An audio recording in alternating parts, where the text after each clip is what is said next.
Vamos a empezar, Besat Hashem, esta clase previa a la fiesta de Pesaj. Hoy en día, toda la gente que estamos viviendo toda esta situación mundial, nos preguntamos como creyentes, y es lo correcto, ¿qué es lo que Dios quiere de nosotros? Todo lo que Akadosh Baruj Hu hace, todo lo que el creador del mundo hace con nosotros, con el mundo, con el universo en general, tiene como propósito darnos un mensaje, alguna enseñanza. ¿Cuál será la enseñanza hoy por hoy? Podemos especular muchas cosas, se han dicho muchos objetivos, hay muchos puntos de vista y muchos enfoques. Sin embargo, quiero hoy unir la experiencia y la situación actual con la magia de la Agadá de Pesaj y sus enseñanzas. Una de las mitzvot, de los preceptos más importantes, dice la Torá: "Veigatale bilha bayom ha'u lemor". Le vas a contar a tu hijo ese día y le vas a contar los relatos, la historia, las maravillas de Dios. Este precepto se cumple la noche del Seder de Pesaj, cuando leemos la Agadá. Sin embargo, una de las preguntas interesantes es la siguiente: no decimos verajá antes de leer la Agadá. Siempre que vamos a cumplir con un precepto de la Torá o inclusive rabínico, decimos una bendición. Decimos, por ejemplo, antes de ponernos el tzitzit, Baruch ata Hashem, Elokeinu melech haolam, asher kiddushanu b'mitzvotav v'tzivanu, etc. Litateh v'tzitzit. Antes de prender las velas de Shabbat, antes de prender las velas de Yom Tov, siempre decimos una verajá. Y aquí vamos a cumplir con un precepto muy interesante, que es contarle a los hijos toda nuestra herencia, y aún así no decimos una verajá. Hay muchas respuestas.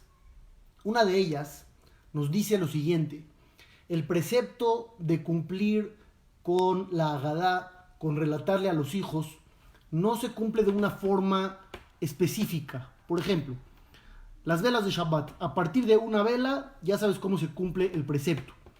El tzitzit, tienes que poner a una ropa de 4 puntas cierta cantidad de hilos. Pero, ¿cómo se cumple el precepto de contarle a los hijos la salida de Egipto?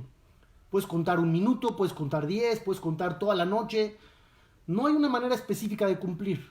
Y como no hay una manera específica para cumplir, entonces no se dice la bendición. Es lo que dicen los jajamim. Sin embargo, dentro de la Agadá hay una parte que dice así: Rabban Gamliel Aya Omer, uno de los grandes sabios de la época de la Mishnah, dice: Kol shelo amar shelosha devarim elu bapesach, todo aquel que no dijo estas 3 cosas en la noche de Pesaj, lo yatza yedeja bato, no cumplió con su obligación. Beluhen, y son las siguientes: Pesaj, matzah, umaror. Famosa frase de Rabban Gamliel. Si tú no dijiste Pesaj, matzah y maror, no cumpliste con la obligación. ¿Qué significa eso? O sea, si alguien estuvo toda la noche contando y no dijo esta oración, no cumplió con el precepto de relatarle a su hijo, le contó todos los milagros que pasaron en el mar. El Meamlo es, ahí en la Perashá, cuando habla de los milagros en el mar, dice decenas y decenas de milagros. Dice 50 milagros solamente en el mar. Si alguien contó todo eso y no dijo esta frase, no cumplió, así dice Rabban Gamliel, no yatzai de Jabatón, no cumplió con su obligación. ¿Qué significa eso? Dice Ramoshe Feinstein algo fantástico. Pesaj, matzah y maror son 3 conceptos que aquel que no los tiene en mente le faltó lo principal y no cumple con su obligación. No es la frase nada más, sino los conceptos que tenemos que adquirir en la fiesta de Pesaj. Y esos son los conceptos que nos van a servir hoy por hoy para entender cuál es el mensaje de Dios para nosotros en esta época tan confusa. Dice Ramoshe Feinstein, Pesaj, ¿de dónde viene? El nombre Pesaj, el concepto Pesaj, dice la Torá, en la plaga de los primogénitos, Dios brincó, Pasaj. La palabra Pesaj viene de la palabra Pasaj, que significa Dios brincó las casas de los judíos en Egipto para que ninguno de ellos muriera y solamente eligió las casas de los egipcios, los verdugos, para castigarlos. Dice Ramoshe Feinstein, de aquí aprendemos un concepto, el primer concepto de Pesaj. ¿Cuál es? Existe supervisión individual. Dios sabe qué le toca a cada quien. Y cuando le toca a uno y al otro no, entonces ese otro no va a sufrir y no le va a pasar nada. Hay que creer, como primer concepto, que Dios maneja absolutamente todo con perfección. A Dios no se le escapa nada. Y no estamos tampoco a la deriva. No estamos viviendo en una situación donde le puede pasar lo que sea a cada quien. Obviamente existe lo que se llama responsabilidad personal. Tú tienes la obligación de cuidarte. Y si te cuidas, no te va a pasar nada que no te tenga Dios destinado a que te suceda. Es el primer concepto que se aprende de la palabra Pesaj. Dios brincó las casas y al que no le toca, no le toca. Si tú crees con firmeza y con fuerza en este concepto, vas a enfrentar la vida sin miedo. ¿Por qué? Porque estás solamente en manos de Dios. Siguiente, matzá. ¿De dónde viene la matzá que nosotros comemos? Comíamos en Egipto matzá antes de salir. Los egipcios nos daban de comer matzá para que la digestión sea más lenta y no tengan que alimentarnos a cada rato, pero no en recuerdo a esa matzá nosotros comemos hoy por hoy matzá. Comemos matzá porque salimos de Egipto de volada, porque estábamos apenas horneando algo para poder salir y nos dijeron vámonos. Todo lo que hace Akadosh Baruj Hu es de volada. A Dios no le cuesta trabajo hacer absolutamente nada. Y por eso es matzá. Matzá es la rapidez con la que Dios te puede salvar. No tengas miedo. Y por último, maror. ¿Qué es el maror? El maror viene a recordar lo mar. Mar en hebreo significa amargo.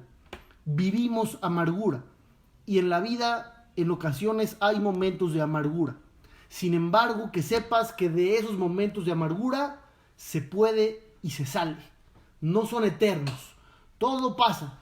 Y hay que saber tener la calma y la paciencia para enfrentar las situaciones de la vida con certeza mental de que las cosas que vas a hacer son correctas y que no te vayas a desviar debido a la desesperación.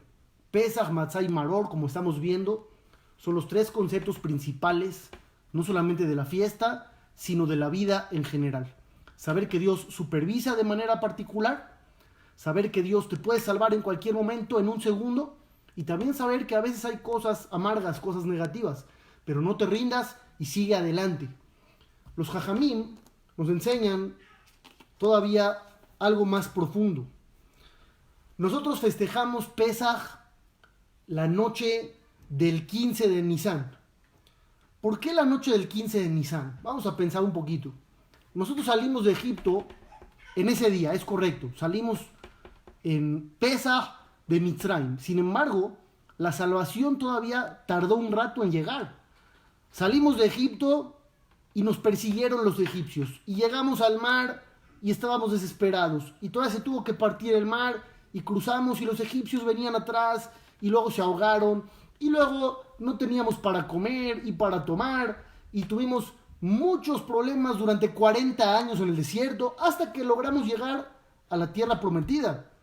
Si nos preguntaran a nosotros cuál es el día que hay que conmemorar durante todos los tiempos, el día que salimos de Egipto, donde todavía enfrentamos un chorro de problemas, o cuando entramos a Eretz Israel, yo les pregunto, ¿alguien de ustedes sabe qué día entramos a Israel?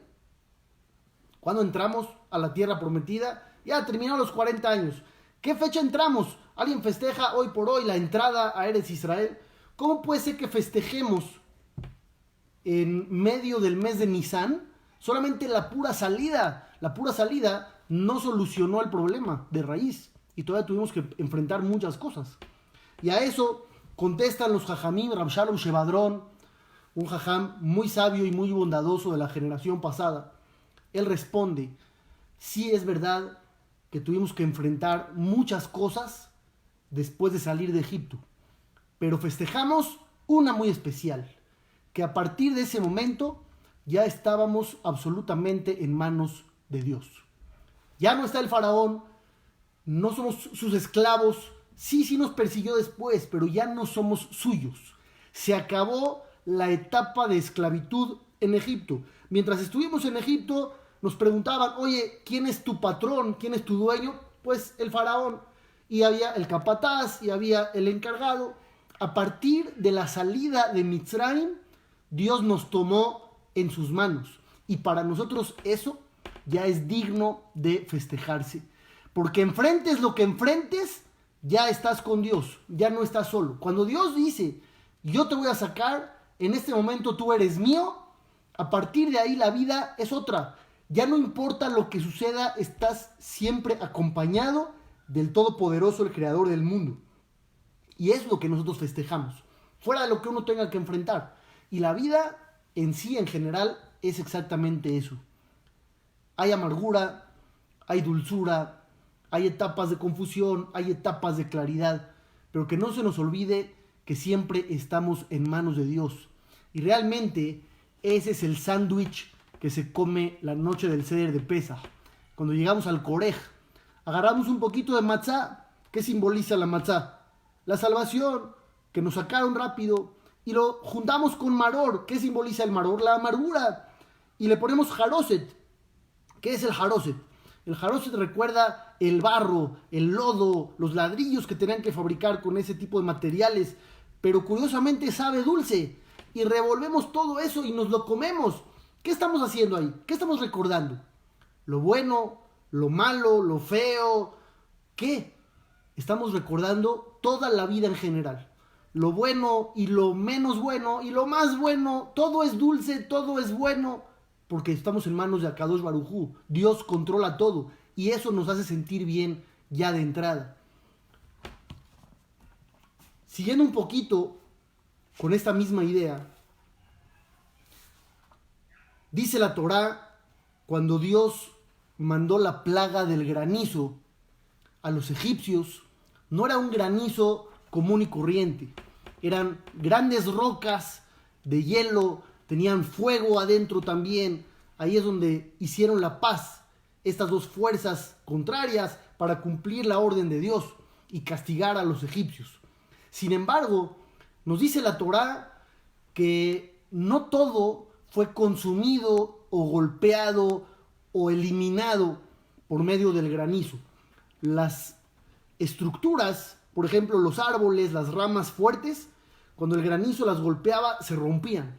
Y los egipcios, cuando salieron al otro día y querían checar a ver qué quedó de las ramas y de los árboles, prácticamente no quedó nada.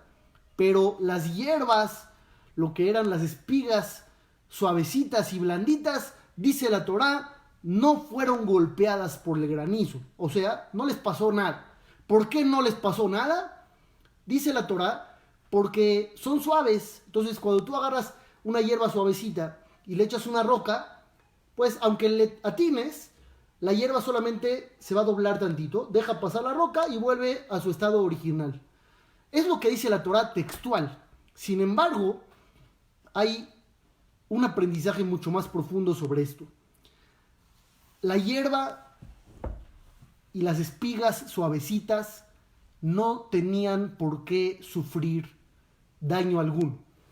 Dios controla qué tiene que sufrir y qué no tiene que sufrir, a quién le va a pegar y a quién no le va a pegar.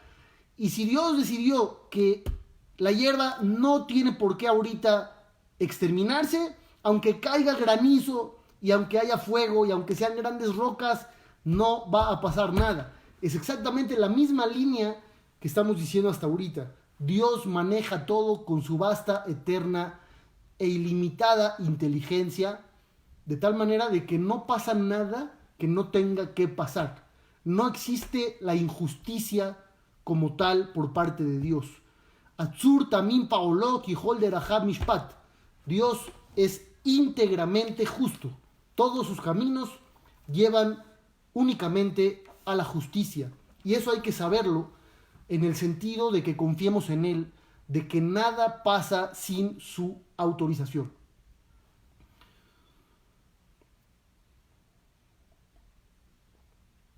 La Agadá de Pesaj, después de que iniciamos invitando a la gente necesitada y a la gente pobre a unirse a nosotros, dice: Abadim Hayino le Faraó Bemitzray. Esclavos fuimos del faraón en Egipto. Vayotzienu Hashem Elokeinu Misham. Dios, nuestro Dios, nos sacó de allá con su mano fuerte y su brazo extendido. El Gaón de Vilna, uno de los grandes sabios de hace varios años, nos dice: aquí mencionamos 3 cosas. Éramos esclavos del faraón y en Egipto. ¿Qué significa eso? Ser esclavo es uno de los peores niveles en los que un ser humano se puede llegar a encontrar. Hay diferentes situaciones problemáticas en la vida, pero siempre eres dueño de ti mismo, de tus decisiones, de tus acciones. Ser esclavo significa que ni siquiera eres dueño de ti mismo. No eres dueño de nada. No puedes hacer proyectos, no puedes emprender, no puedes proyectar, no puedes hacer absolutamente nada. Ser esclavo es prácticamente lo más bajo que hay. Y ahí nos encontrábamos nosotros. Es el punto número 1 de dificultad que menciona la Agadá. Una dificultad tremenda. El primer punto de dificultad. Segundo punto de dificultad, ¿de quién éramos esclavos? Porque, por ejemplo, la Torá dice que a veces una persona que robaba y no tenía para pagar, lo vendían como esclavo y tenía que trabajar para pagar esa deuda que contrajo por medio de su robo. ¿Cómo lo trataban? Dice la Torá que después de 6 años el esclavo tenía derecho de salir a la libertad. Pero podía él decir: ¿sabes qué? No quiero salir, yo me quedo. ¿Cómo me quedo? Pregunta el Talmud: ¿cómo alguien va a querer quedarse como esclavo? Y dice el Talmud, la Torá dice: Kitob lo imaj, al esclavo le va bien contigo. ¿Qué significa contigo? Y de ahí aprenden los sabios varias leyes. Tienes que tratar al esclavo prácticamente igual que como te tratas a ti. Él tiene que estar contigo en el mismo estatus y estilo de vida. Si tú vas a ir a tomar del mejor vino, le sirves a él también. Y si vas a comprarte las mejores ropas, se las compras a él también. A tal grado que imagínense, ves a 2 personas en la calle y no sabes quién es el esclavo, quién es el patrón. Y si llegas a tener solamente una almohada, se la tienes que dar a él. A ese grado. Entonces hay esclavos que no la pasan tan mal. Sin embargo, nosotros mencionamos aquí en la Agadá, éramos esclavos del faraón. No éramos esclavos de un yehudí que nos iba a tratar increíble. Entonces, punto número 1 en contra, muy fuerte, muy difícil. Éramos esclavos, que ya en sí es algo complicado. Número 2, ¿de quién éramos esclavos? Segunda dificultad, del faraón, que era un malvado de lo peor. Tercera dificultad, de Mitzrayim, en Egipto, que ahí el país era difícil. Había antisemitismo mucho antes de que comenzara la esclavitud. La Torá ya nos cuenta cuando Yosef Atzadik, el hijo de Jacob, el patriarca número 3, estaba de virrey en Egipto con todo el poder del mundo, y él salvó a la economía del país, administró el alimento en los años de hambruna. Dice ahí la Torá que era despreciable para el egipcio sentarse a comer junto con el judío. Entonces era un país donde estaba terrible la situación. 3 puntos muy difíciles en nuestra contra. Éramos esclavos del faraón en Egipto. Pero ¿qué crees? Vayotzienu Hashem Elokeinu Misham. Dios nos sacó de allá con su mano fuerte y con su brazo extendido. No hay dificultad para Dios. Para Dios no hay difícil. Puede ser difícil para ti. Para Dios no hay dificultad. Y eso es lo que Dios quiere que entendamos hoy por hoy. Sí, hay cosas complicadas. Sí, hay cosas confusas. Pero recordemos, Pesaj, Matzah, Maror. Hay supervisión individual. Dios sabe lo que hace en cada momento. Hay amargura de repente, pero Dios te salva rápido. Y no hay difícil para Él, como lo vimos ya en Mitzrayim. Dice la Torá que Hashem le dijo a Abraham el patriarca. Dios se dirige a Abraham el patriarca y le dice: Yadoa te da, sé saber, tienes que saber. Kiger y es arajá, que tus descendientes serán extraños en una tierra ajena y los van a hacer sufrir Arbame Ochaná, 400 años.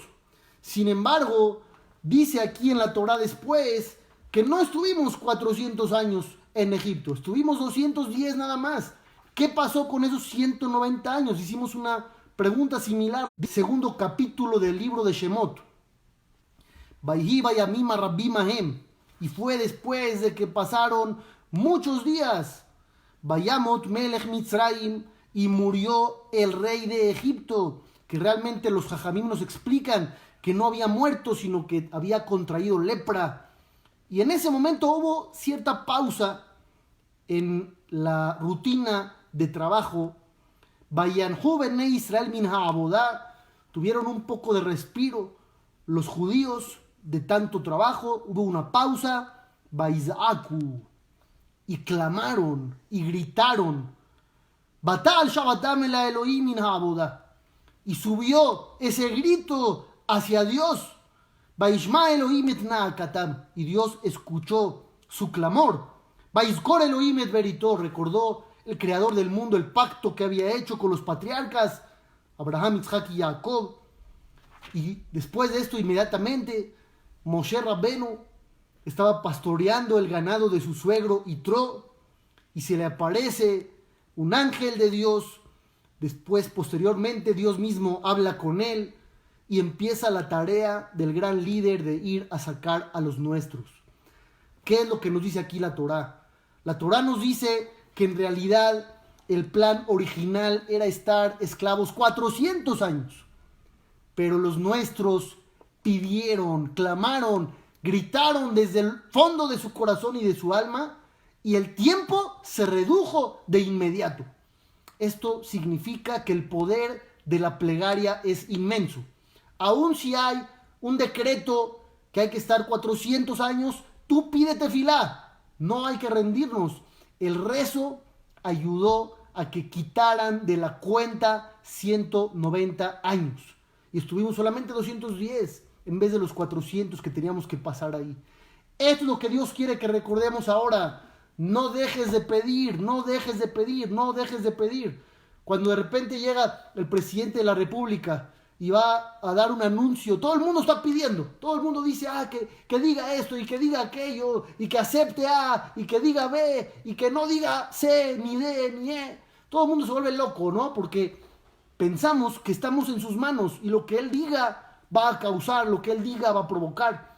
¿Por qué se nos olvida realmente quién está en el control de mando de nuestras vidas?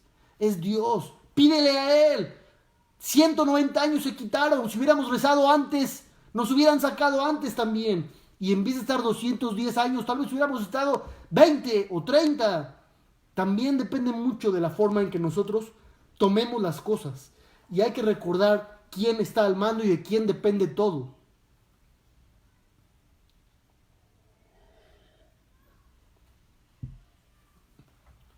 Una de las maneras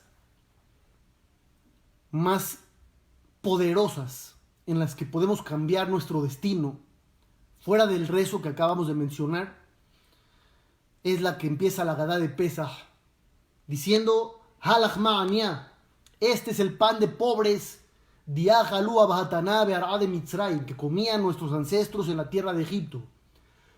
Kol dichfin, Kol ditzrich, mencionamos dos cosas: todo el que está hambriento, todo el que necesita, todo el que está pasando por alguna carencia, Yete beyifsach, que venga, le repartimos, le vamos a dar. Dios tiene una forma de salvarnos a nosotros que depende únicamente de nosotros. El rezo depende de tu relación con Dios. Tú pides, Dios te escucha. Hay otra que podemos decirlo, no involucra a Dios directamente, sino nosotros lo tenemos en nuestras manos. ¿Cuál es?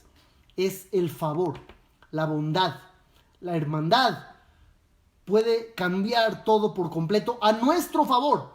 Dice el Hafetz Haim, Kol dichfin yete beyechol, todo aquel que está hambriento, que venga a comer.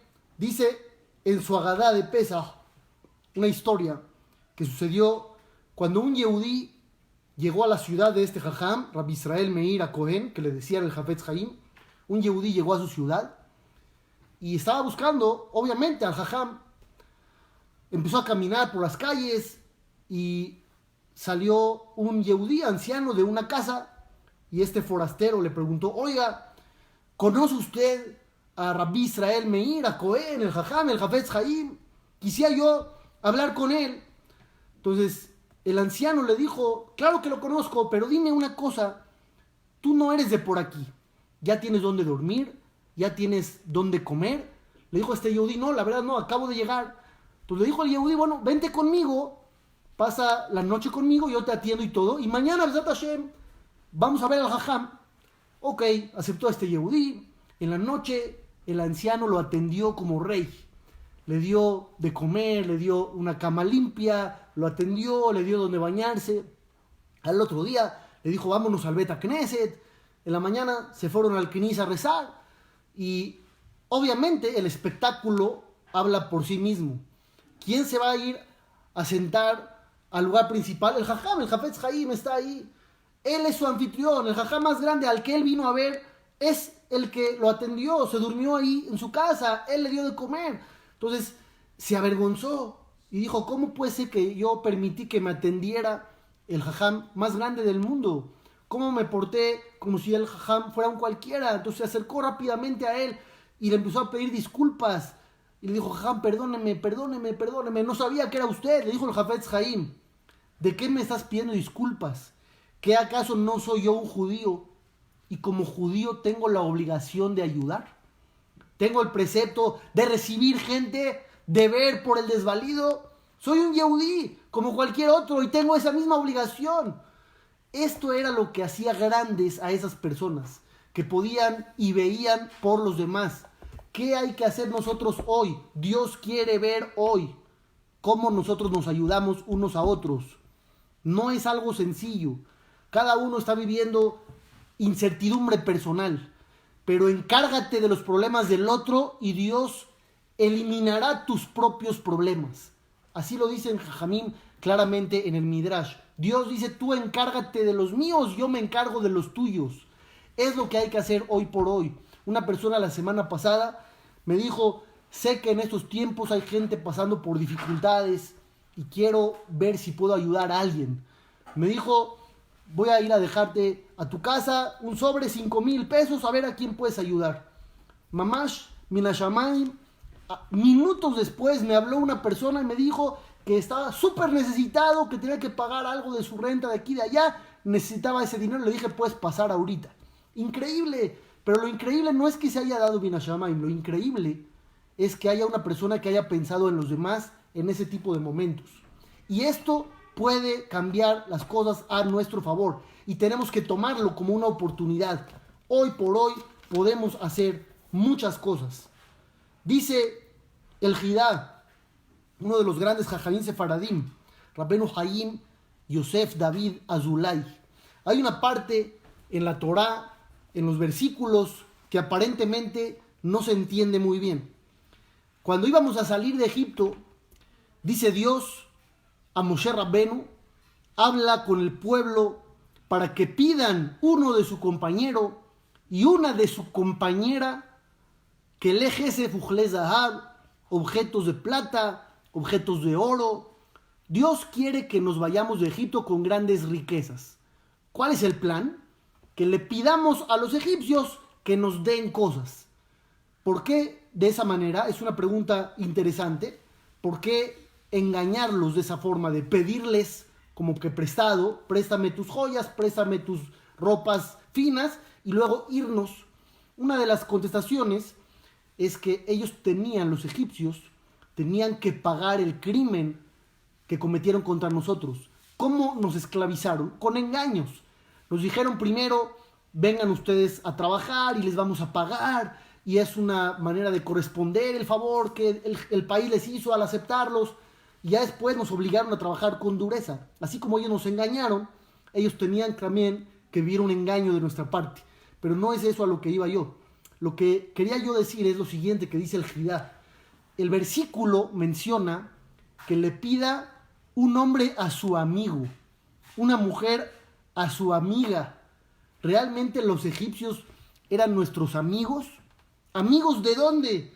Eran los verdugos, nos habían maltratado durante 200 años. ¿Cómo es posible que le llame aquí la Torá amigo o amiga al egipcio o a la egipcia a las que les íbamos a pedir estas cosas?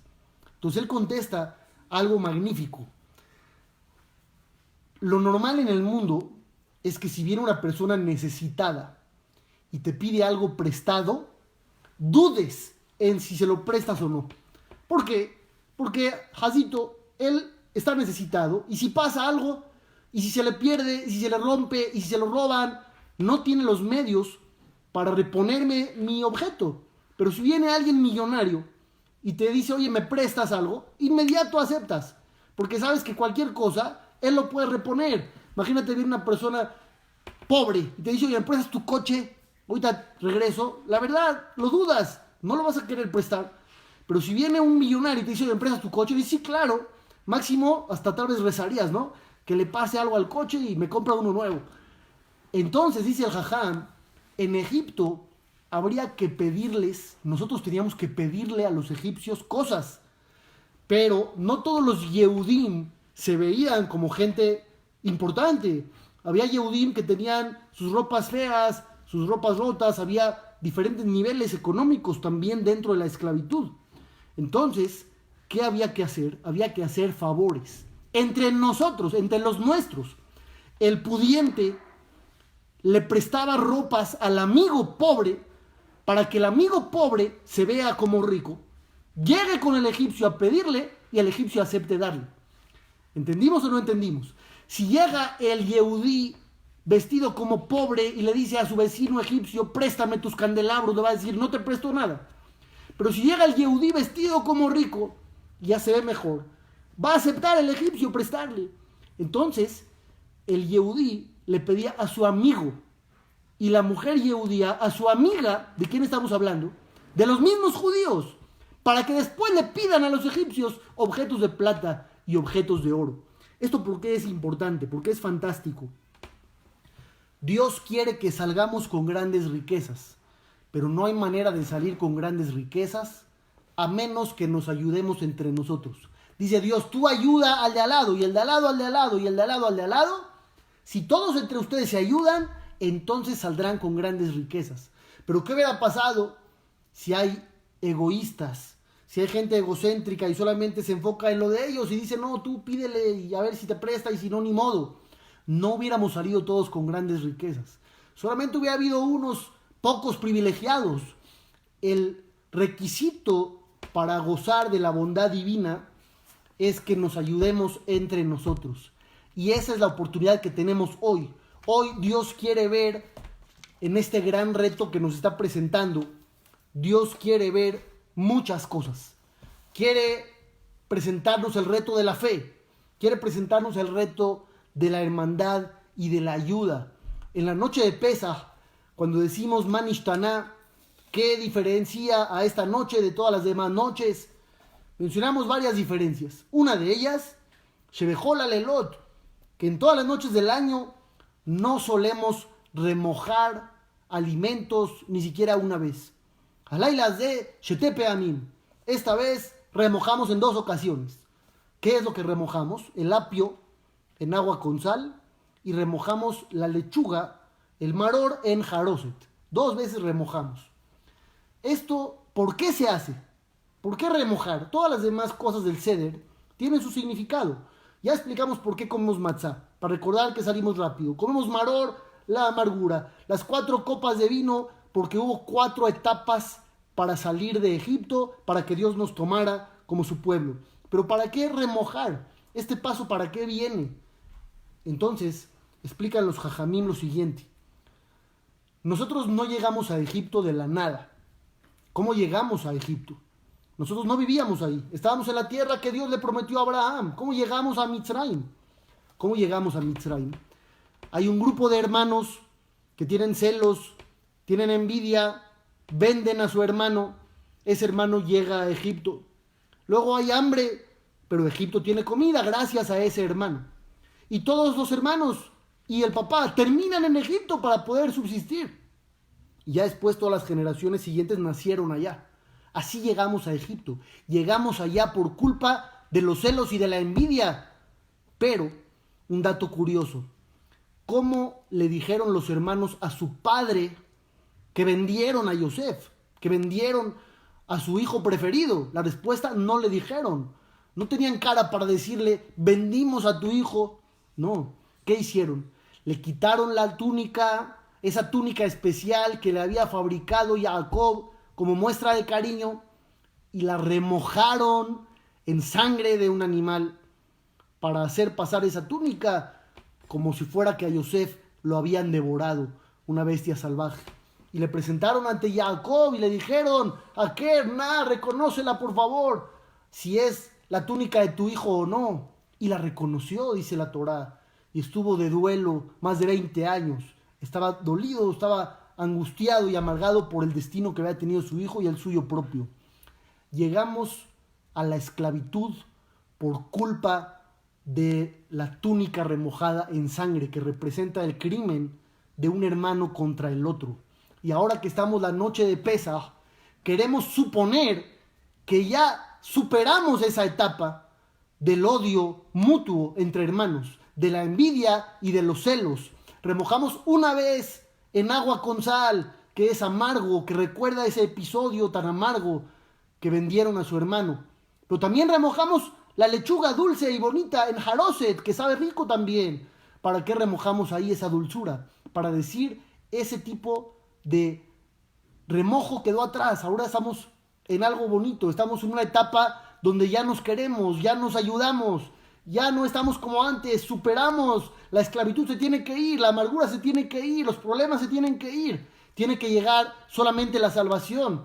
Y eso es lo que esperamos hoy por hoy de Akadosh Baruj Hu, que nos salve, que nos ayude, pero mucho depende también de nuestra actitud, de cómo nos vamos a comportar, porque realmente lo que Dios está esperando de nosotros es eso, demostremos que tenemos la actitud de salir adelante. Tenemos que aprender de los mensajes que Dios nos manda. Hoy estamos viviendo prácticamente al minuto. Antes uno hacía planes para Bezrat Hashem este año. Hay épocas donde, bueno, voy a hacer planes para los primeros 6 meses. Hay proyectos a corto, mediano, largo plazo. Hoy no hay forma. No hay forma de hacer absolutamente nada. No hay planes ni a corto, ni a mediano, ni a largo plazo. Estamos viviendo mamash al minuto. Teloim be'ondim. Estamos solamente esperando y dependiendo de lo que hace Dios en el siguiente instante. ¿Qué quiere Dios de nosotros? Quiere todo este conjunto de enseñanzas que tienen un significado muy profundo para nosotros como pueblo y como individuos. Demos el paso adelante, el paso a reconocerlo como Dios único, el paso a la ayuda mutua, el paso a dejar la envidia de lado y empezar a trabajar realmente en lo importante. ¿Qué es lo importante en la vida? Lo importante es lo que siempre nos han dicho que es importante, pero que nunca lo habíamos pensado así. ¿Por qué? Porque hay otras cosas que nos ocupan la mente. Hoy en día todo el mundo está preocupado por tener salud. Hoy en día todo el mundo está preocupado porque su familia esté bien. Hoy en día todo el mundo está preocupado porque su comunidad esté bien, porque podamos hacer una vida normal. Ya nadie está preocupado por lujos. La gente quiere lo normal. Eso es lo que quiere Dios de nosotros. Recuerda, aprende y supérate. Bezrat Hashem, que tengamos todos Hag Kasher Besameach y veamos puras cosas bonitas y se acaben las desgracias, y que diga Dios suficiente a los problemas y comience una etapa de florecimiento, tanto espiritual, económico, que gocemos de salud, de alegría, de abundancia y de todas las verajot. Bezrat Hashem. Un gusto. Hag Sameach.